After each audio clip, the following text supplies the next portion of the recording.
Thank you for giving me this Krishna conscious. And I always ask for Krishna conscious for my family and for all other people in this world, that they have to take to Krishna conscious, which is the only one which will make us happy. Nothing else can make us happy. All these material things is never that's what he's always told us. That's what he's saying. He's saying nothing in this material world is permanent. The only permanent thing is always be at the mercy of Krishna, be at the feet of Krishna. And he says, just hold my dhoti. That's what I always hear from senior devotees. Prabhupada says, just hold my dhoti and I will take you back to Krishna. So we just all have to do that. And I am asking his mercy to always keep me in Krishna consciousness. And I also ask him to bless all the souls and all my family members to always be in Krishna conscious, because nothing else gives us happiness other than being at the feet of our Guru. Hare Krishna. Thank you, Madhu. That's from her own life. It's a good testimony. Thank you. Sudarshan Prabhu? I don't know the previous ones. Okay, I'll check later. It's showing battery low, 20%. Okay, it will last half an hour. Hare Krishna. Namo Shivaya Krishna Prasthana Bhutale Shrimati Bhakti Vedanta Swami Nityananda. So, glorifying Srila Prabhupada is not a hard task, because we know we are in the spiritual world, we are in the spiritual life because of Prabhupada. But all of course, like all the previous devotees have said, that we owe entirely everything to Prabhupada. So there's nothing I can further say on that. But if somebody were to ask a question, what does Srila Prabhupada mean to you? Right? If for a devotee, if they ask, what does Srila Prabhupada mean to you? So I asked that question to myself, and the first thing that pops up to my mind is that if mercy, if the word mercy can be, if you can tie a dhoti and a kurta to it, that person would be Srila Prabhupada. So what is mercy? For all of us, we love our fathers and mothers extremely, right? We love, regardless of whatever. Why do we like our father? We like our father because he took care of us, he taught us, he does everything to us from day one of birth till whenever the father exists, right? He does everything for us. So therefore, for every child, a father is a person that the child will never forget. He will always be indebted. Anytime you ask, even if that person is like 90 years old, you will say, I am indebted to my father. When it comes to Prabhupada, we are devotees who have no relation with Prabhupada whatsoever. Not even the first generation, but the second generation of devotees are saying that we are indebted to Prabhupada. From that only we can understand what an exalted personality he was, right? That much we can understand how much mercy he poured.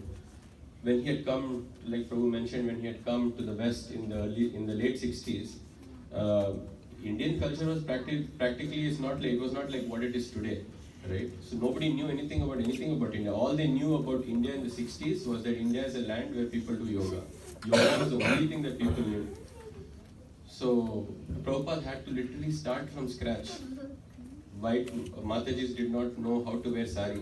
He put the sari on his body, put the pleats, folded it, shown how to wear sari. Believe me, take my word for, like, just take it blanketly. Visit any ISKCON center in the world right now.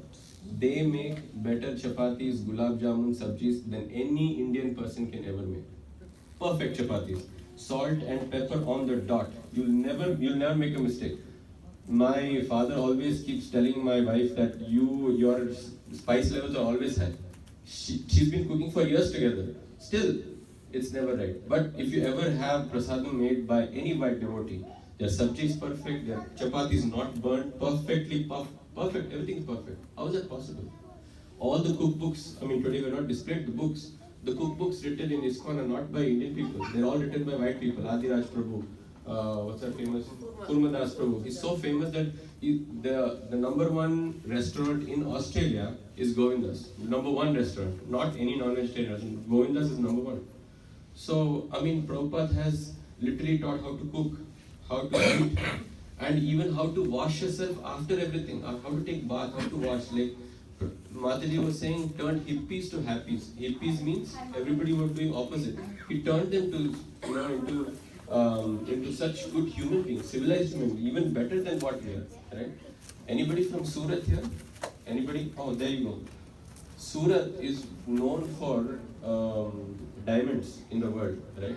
And many people in Surat, they get these raw diamonds and they polish. One of my good friends, father is over, he used to come here, he's also a diamond polisher. So, diamond is not found somewhere on the plant or outside somewhere on the road. It's found deep in the bowels of the earth. They take it out, they wipe out all the dirt, they put it in the fire, for a long time keep rotating. One diamond may cost, I don't know, $5,000, $10,000, but the hard work behind bringing the diamond to that particular place is a long process, right?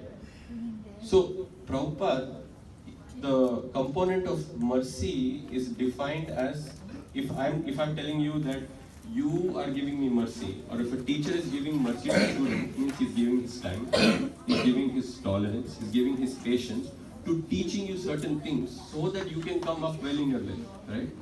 So like that, Prabhupada took all these so-called, we are not authorized to call them dirt stones, but he caught each and every one of these stones, kept on polishing them, putting them in fire, polishing them, making them shine, and today they're all diamonds, right?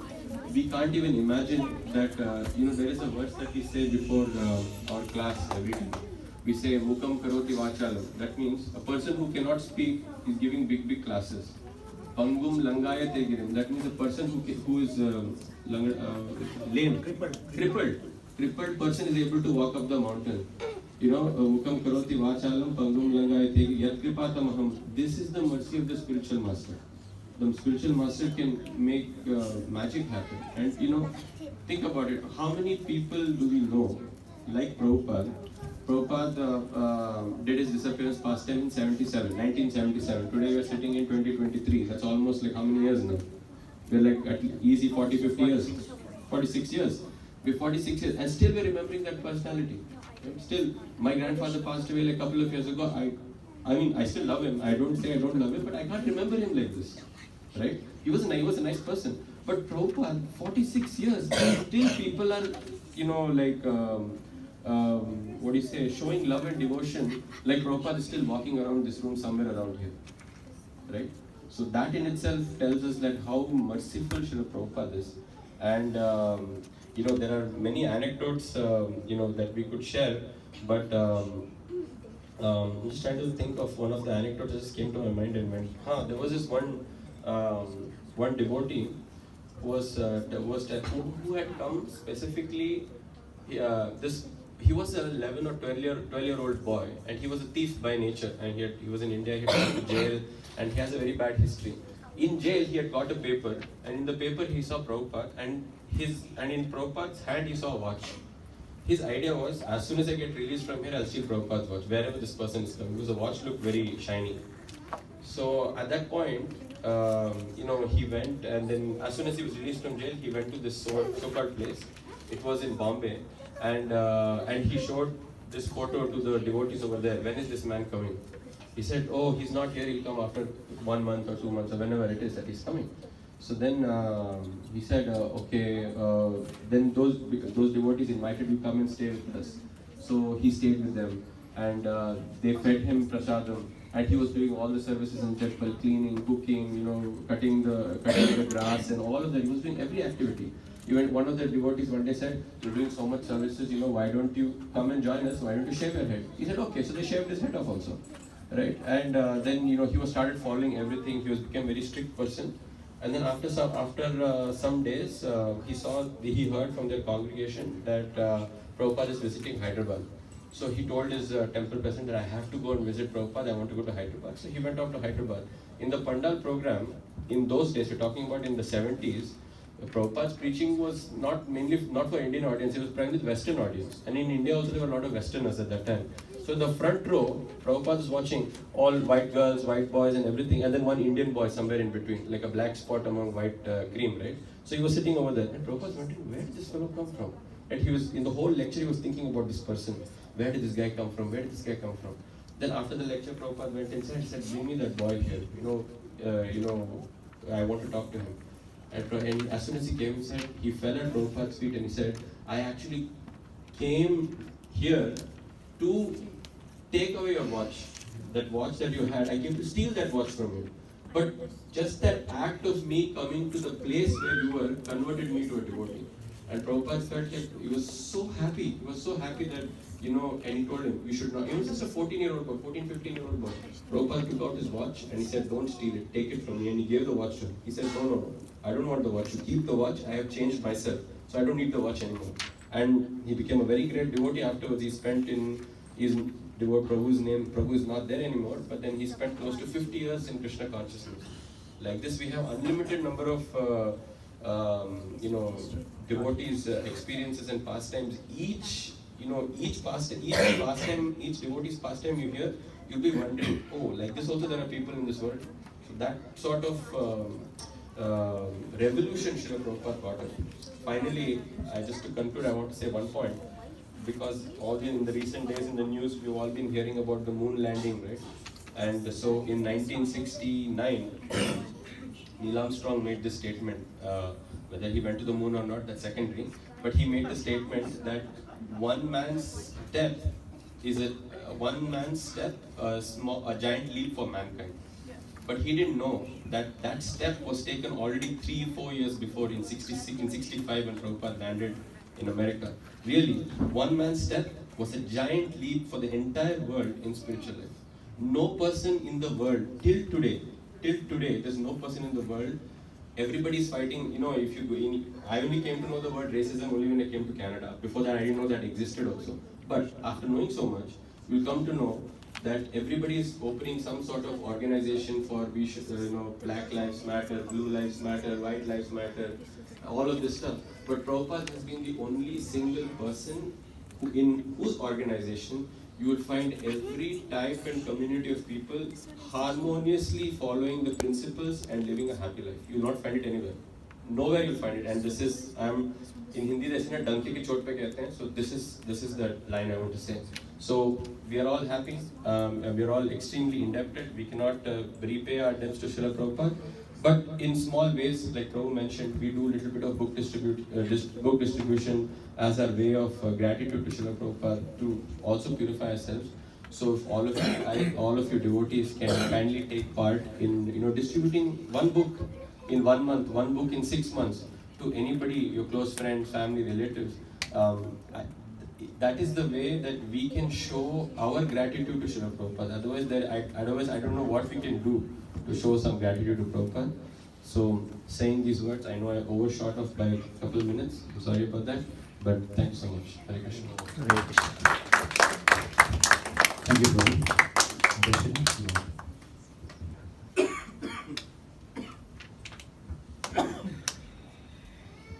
Hare Krishna. I won't take much time. So I was just, quickly, meditating on Srila Prabhupada's qualities, and I just want to quickly touch upon, 3 qualities. Srila Prabhupada, everybody has been glorifying all his qualities, but when we talk about mercy, one incident, very strongly comes to my mind about Srila Prabhupada's mercy. Right? We've all heard. One is when he was in Sridham Mayapur, he was just sitting peacefully by the window, and Srila Prabhupada was having prasadam. So as he was taking prasadam, a small cockroach comes in. And so he just looks out of the window. It was not the cockroach. He just looks out of the window, and he sees there is a pile of prasadam which is eaten by devotees. The leaves have been thrown over there. So he sees that, and he sees 2-3 dogs coming over there, and full starving out of hunger. Those dogs are eating from those plates there. Srila Prabhupada just sees that, and then he starts crying, right? He starts profusely crying. And then the disciples around him ask him why he was crying. And that time Srila Prabhupada says, just look at those dogs, suffering so much. They are so hungry. They're starving. So he empathizes with and he was saying, he was saying how those dogs have to suffer so much. They have to go through so many life cycles, and in each life cycle, in each time we take birth, we go through innumerable amount of sufferings, right? So he was actually feeling that suffering of those dogs who were eating from a pile of these things there. So what this goes on to say, yes, one is about the mercy aspect, and Prabhupada just saw everybody on the level of the soul, right? So for Srila Prabhupada, the dogs, human beings, everybody, end of the day, everybody was suffering, and he had to somehow end them. Another aspect is about Srila Prabhupada's humility. So Srila Prabhu was mentioning about how the first temple that Srila Prabhupada started was Matchless Gifts, and this is in New York. It's in the heart, downtown heart of New York. And there, if you go, we just recently went, a couple of years ago, we went to the store. There, if you see, it's a very, very small store, right? And every week when Prabhupada used to have programs there, he used to cook prasadam himself. He used to make rice, dal, jamuns, that was very famous. He used to make everything and he used to bring it. Can you imagine at 70 years? And when we actually, at the back of that, there is this place where he used to cook. So we could kind of go up and see that place also. I mean, not inside, but we could have a glimpse of it. So it is up at least 4 or 5 stores. And the stairs connecting to up there is just a narrow, very, very narrow, those iron kind of staircases that you have. And it's very dangerous. The railing on the side is also not there. That is today's situation. 50 years ago, I don't even know how it was. So Srila Prabhupada used to cook there, personally take those vessels, everything, come down and serve prasadam to everybody. And not just that, and it was served in steel, plates. And after everybody was done eating the prasadam, these were all, the hippies, the local devotees, local people who used to attend Srila Prabhupada's program. So Srila Prabhupada, after the program was over, nobody washed their plates. Everybody just left their plates, washed their hands. They didn't even know, how they had to honor Indian food, and if they had to wash hands, nothing. Srila Prabhupada personally washed their plates. Can you imagine? He's such a big sannyasi, coming from such a big standard. Can you imagine if we just imagine ourselves in that situation, without any sort of a hindrance, would we just so openly do it? That was his level of humility. He would wash plates for a very long time. Srila Prabhupada personally washed everybody's plates, and that's how he served prasadam.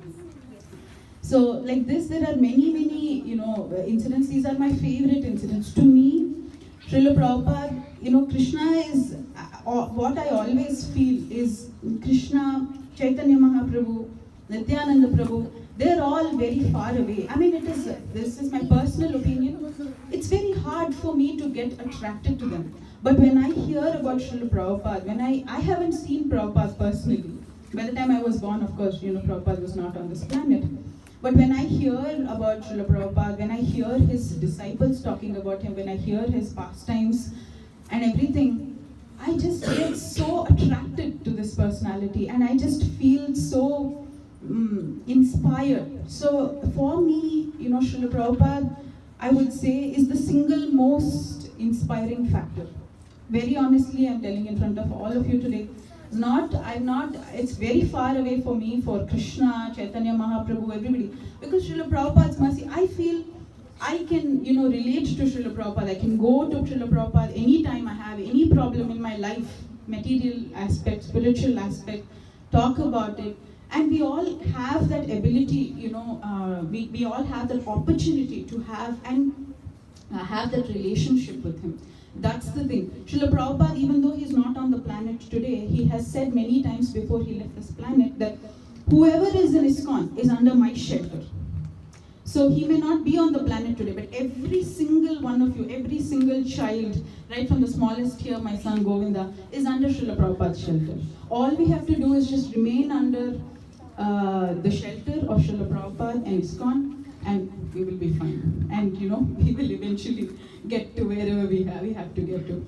So that is very inspiring. That is, you know, my source of inspiration. And last one thing I would like to say is, Srila Prabhupada always said, you know, think of Krishna always and make your life sublime, make your life successful. But I would just add one thing to it. If you cannot think of Krishna, that's fine. Just think of Srila Prabhupada always, every single day, till your last breath. And it's as good as thinking of Krishna, and your life will be successful.